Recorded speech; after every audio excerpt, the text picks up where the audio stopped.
The member for McKellar. Thank you, Mr Speaker. My question is to the Minister for Agriculture, Drought and Emergency Management. Will the minister update the House as to how the Morrison government is supporting flood-affected victims in New South Wales, Queensland and other states? What other critical assistance is the Morrison government providing?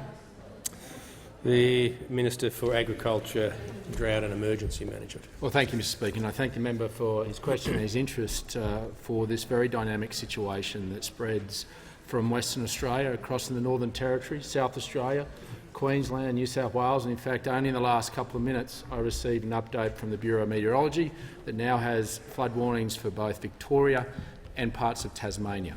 Such is the scale of this event, and one in which our emergency services have done an outstanding job in protecting Australian lives. Not one fatality. Those men and women that have put themselves in the front line have done an outstanding job in keeping us safe. To put that in perspective, there's been over 850 rescues, 9,500 requests for help, and there are now 18,000 Australians that aren't in their homes today because of this rain event. But they will continue to work with not only the state governments in all those jurisdictions, but also the federal government. And today I can advise the House that I initiated the National Coordination Mechanism as a result of feedback from Senator Payne and the member for Macquarie around shortages in supermarkets in Western Sydney.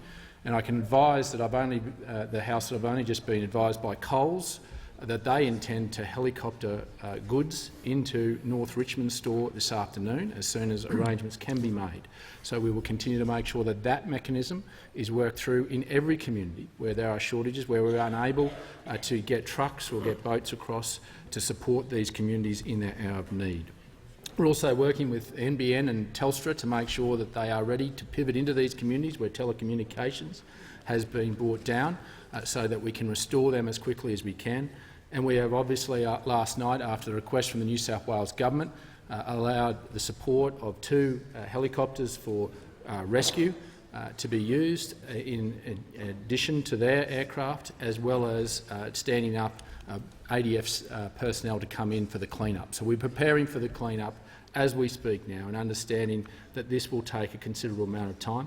We are working with those states around the assessments of the damage, and we will build on the initial support that the federal government has outlined that is there for those Australians who have endured damage to their properties, which is a disaster recovery payment of $1,000 per adult and $400 per child over the 34 local government areas in New South Wales alone, but we are expecting the other states to make application for that very soon, and when they do we will approve that and the money will flow through Centrelink as it has already, over $3.5 million.